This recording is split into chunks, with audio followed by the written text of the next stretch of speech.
हफ्ते 2 हफ्ते पहले ये जितने भी स्लीपर सेल हैं एक्टिव हो जाते हैं। दिल्ली किसी की वजह से रुकती नहीं है कभी, लेकिन वो दिल्ली शांत पड़ी थी। तो पुलिस कहाँ सो रही थी? जिम्मेदारी किसकी है? जवाबदेही किसकी है? 8 से 10 जो गाड़ियाँ थी वो सब आग के चपेट में आ गई। तो लेकिन 2013 के बाद ये गायब हो गई थी, नहीं दिखाई दी थी। अच्छे जॉब करते हैं उनको टारगेट किया जाता है, उनका ब्रेन वॉश किया जाता है। नाइट्रेट मिलाया, अमोनियम नाइट्रेट मिलाया। तो लाल किले के पास धमाका, 8 की मौत।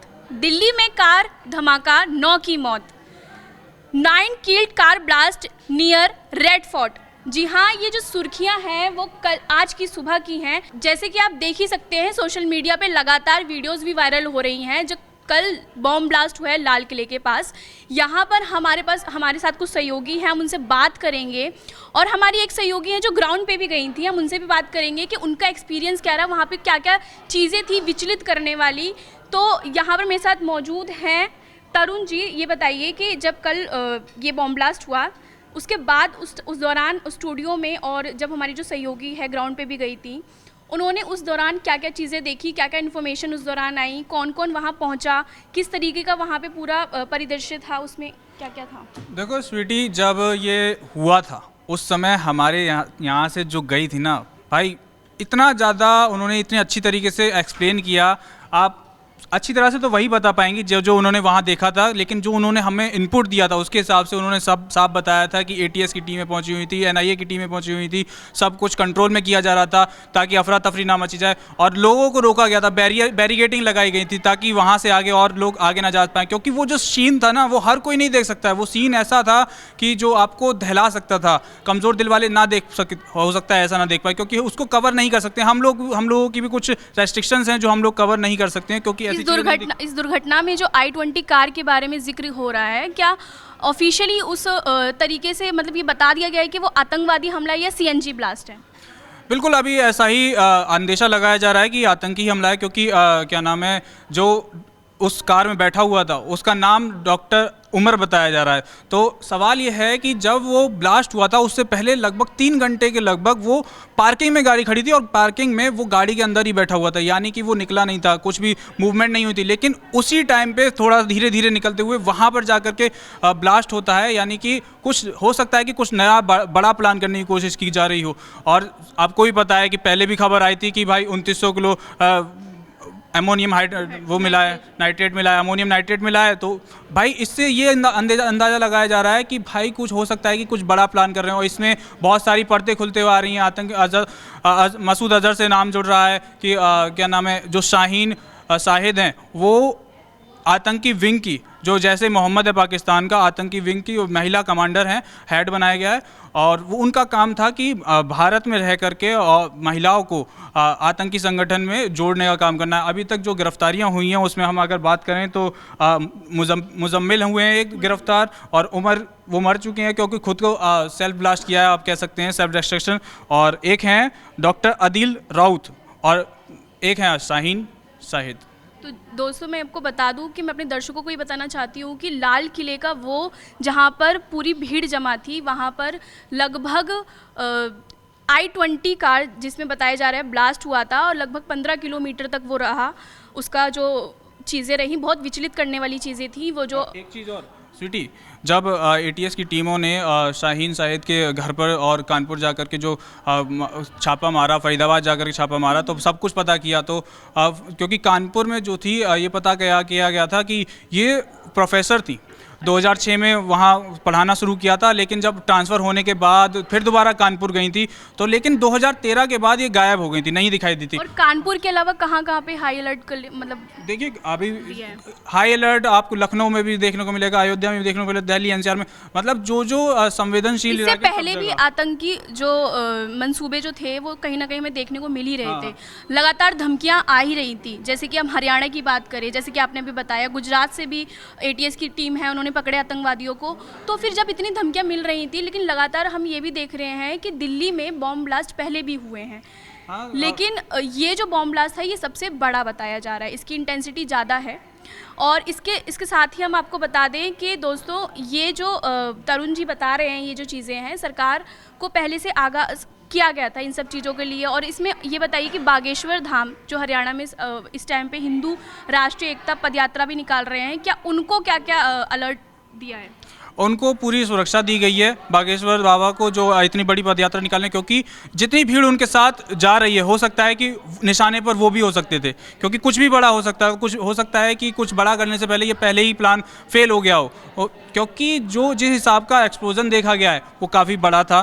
क्या पता कि बागेश्वर बाबा की जो पदयात्रा है वहाँ जाकर के बीच में जाकर के प्लांट करने का सोचा हो कि बहुत सारा अफरा तफरी मच जाए, देश में अशांति फैल जाए, तो ये कुछ भी प्लान जो जांच के बाद निकलेगा। लेकिन जब अब पकड़े गए ना, तो शाहीन की जो कार में हमें जो मिले हैं, मैं अपने दर्शकों को बता दूं कि शाहीन की कार में मिले हैं एक AK राइफल, 3 मैगजीन, पिस्टल और कारतूस बरामद किए गए हैं।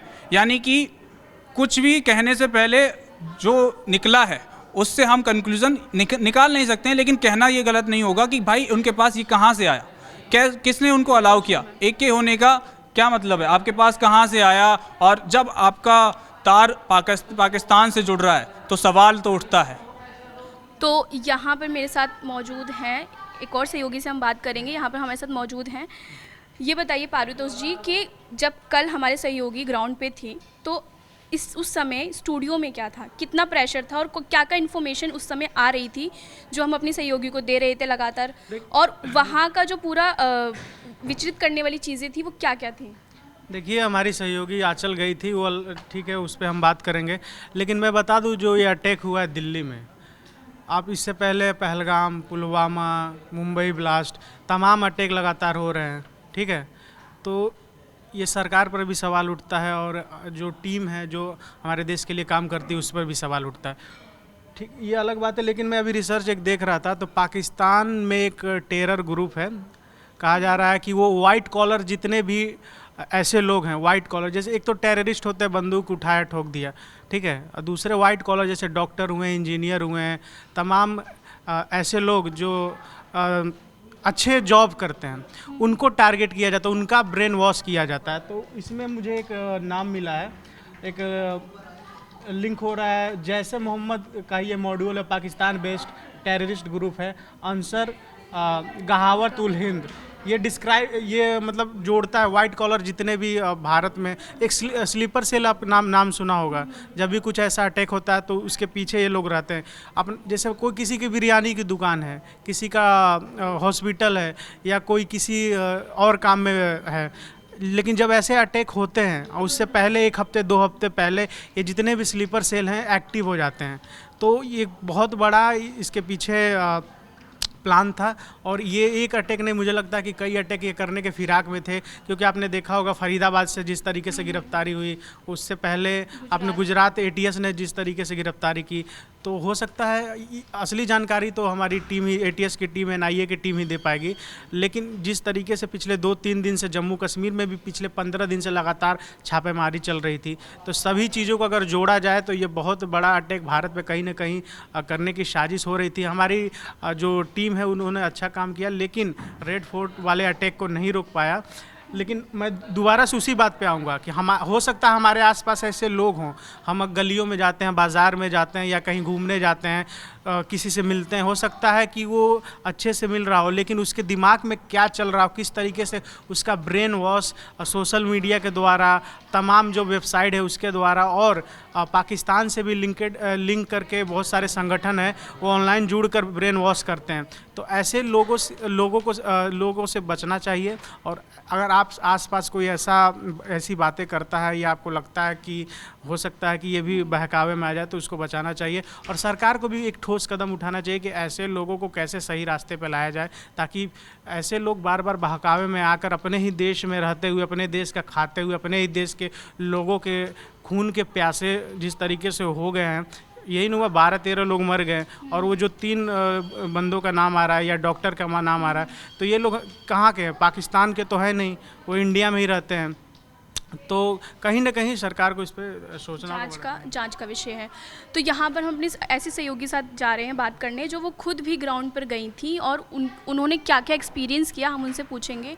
तो यहाँ पर मेरे साथ आंचल हैं, और आंचल लगातार रात के 3 बजे तक ग्राउंड पर थी और उन्होंने पूरी जानकारी जो है वो अपनी हमारे चैनल पे साझा भी करी है और जो एक्सपीरियंस उनका था वो बताएंगी। तो क्या क्या देखा था ग्राउंड पे आपने? स्वीटी, सबसे पहले तो मैं ये बताऊंगी कि जब हम लोग वहाँ पर पहुँचे तो आप देखिए ये तस्वीरें हैं, ये तस्वीर आप देखिए, कुछ ऐसा मंज़र वहाँ पर था।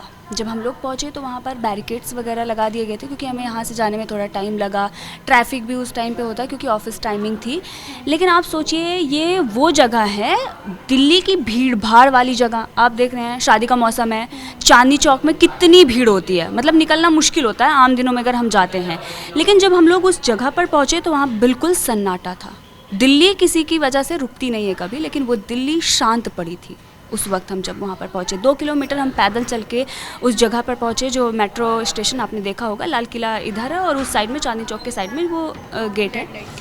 तो वहाँ से वहाँ तक पूरा बैरिकेड्स किया गया था। वहाँ पर तब तक बहुत सारी एम्बुलेंस की गाड़ियाँ पहुँच गई थी, हमारी जो सुरक्षा एजेंसियाँ थी वो वहाँ पर तैनात थी, फॉरेंसिक टीम पहुँच गई थी, पुलिस जो कर्मी है वहाँ पर लगे हुए थे, महिला सुरक्षा कर्मी भी लगी हुई थी। तो अंदर जाना तो नामुमकिन सा था, लेकिन जो नज़ारा वहाँ का था हमने बाहर से देखा तो मुझे लगता है कि बहुत ही संवेदनशील मुद्दा था और मैं बहुत ज़्यादा इमोशनल हूँ। तो मेरे लिए काफ़ी वो बहुत मुश्किल था कि वो सारी चीज़ें मैं देखकर किस तरह से वहाँ अपने आप को स्ट्रॉन्ग रखूँ।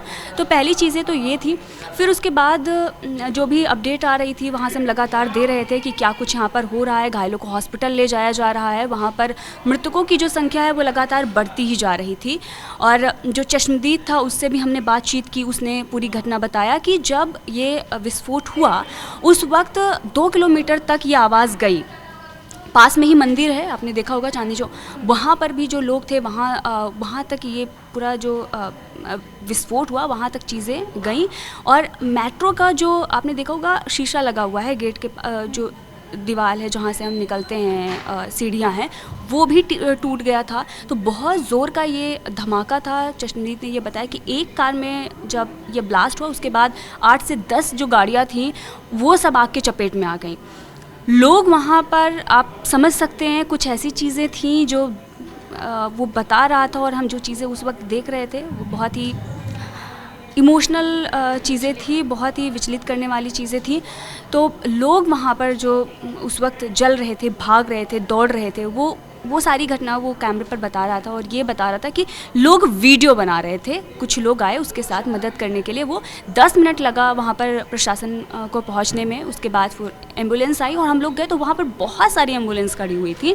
तो हमने, मेरा एक सवाल है, आपको टोक रही हूँ बीच में। जी बिल्कुल। मुझे ये बताइए कि इसमें जब आप पहुँची थी तो क्या वो CNG ब्लास्ट था या आतंकवादी हमला था, क्योंकि इस पर बहुत ज़्यादा कन्फ्यूजन है। और दूसरी बात ये भी है कि जैसे कि आपने मुझे पहले भी बताया था कि वो कुछ लोग ऐसा भी समझ रहे थे कि बस एकदम से विस्फोट हुई है कहीं ना कहीं, क्योंकि इतना बड़ा धमाका था। तो उस पे आप जब आपने देखा तो क्या देखा? देखिए, उस तक तो हम कुछ कह नहीं सकते थे क्योंकि जांच चल रही थी और गृह मंत्री का भी उस वक्त बयान नहीं आया था। हम वहाँ पर पहुँच गए, उसके काफ़ी देर बाद उनका बयान आया, फिर वो LNJP हॉस्पिटल पहुँचे।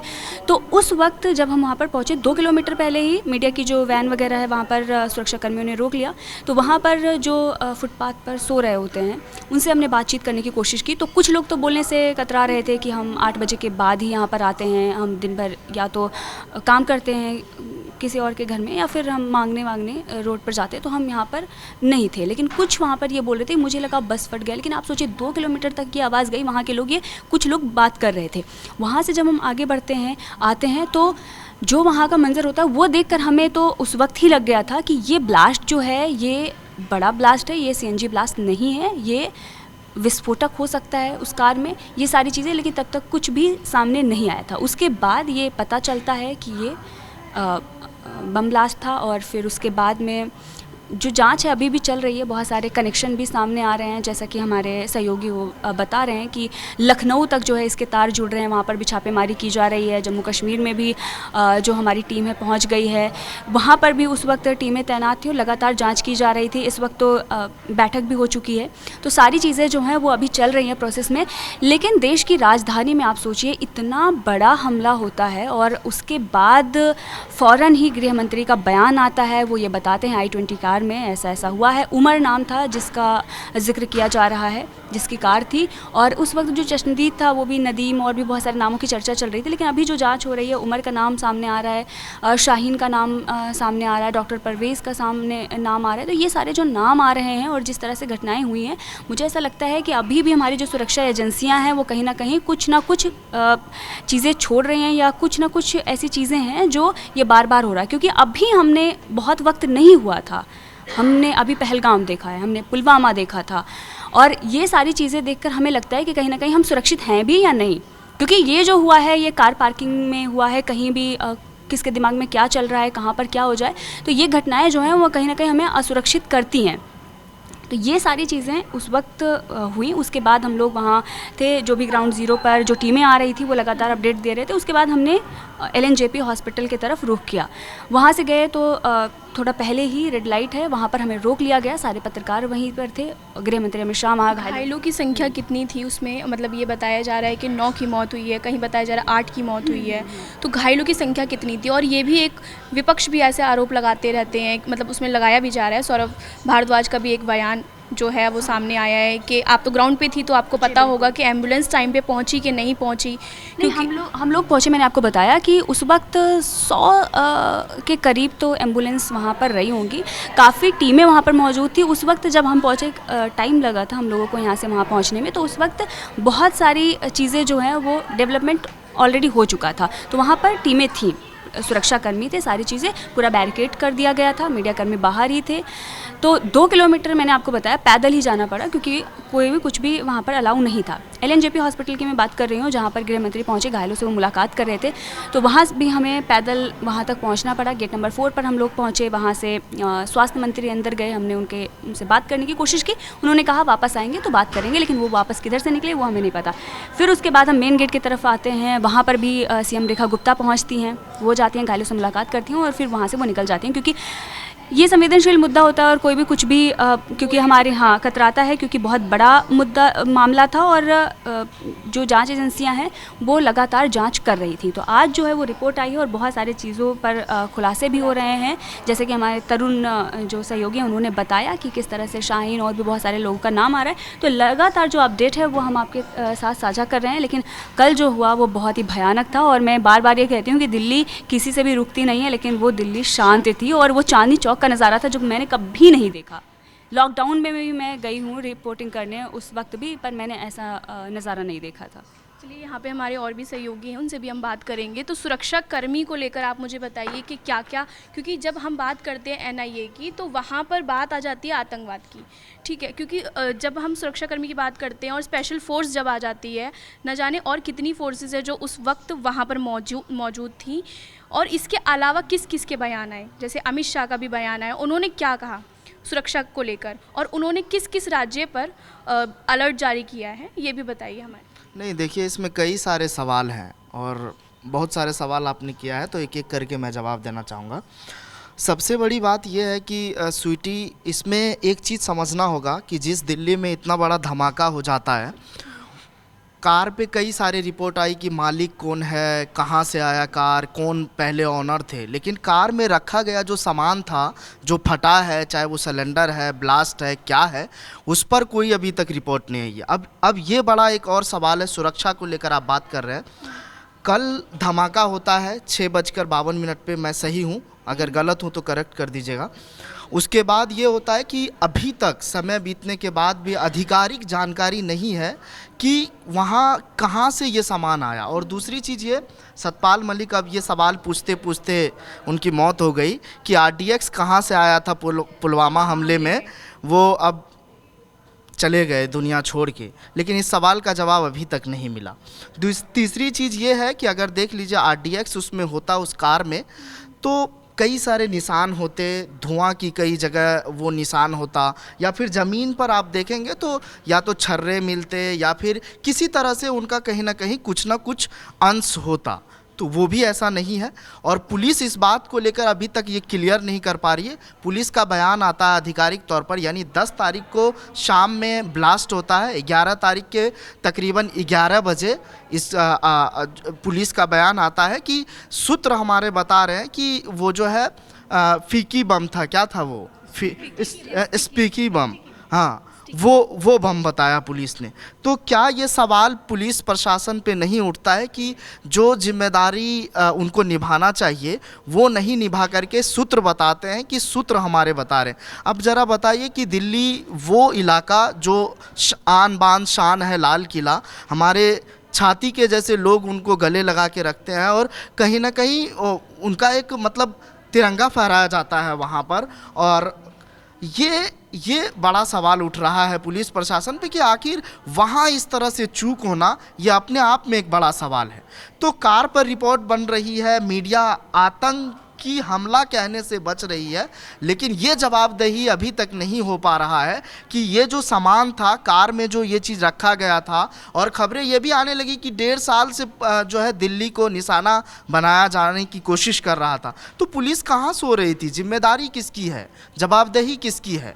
गृह मंत्री अमित शाह आनन फानन में आके बयान देते हैं, कई सारी चीज़ें, प्रेस कॉन्फ्रेंस करते हैं, बैठक बुलाते हैं, लेकिन क्या ये सवाल नहीं पूछा जाना चाहिए कि जो भी चीज़ें हुई, इल्ज़ाम लगे, कई सारे लोग अभी जेल में हैं, बाद में पुलिस ये कहती है कि इस पर कोई सबूत और इस पर कोई ना कोई जो है आरोप वो पाया नहीं गया है, सत्य नहीं पाया गया या एविडेंस नहीं है।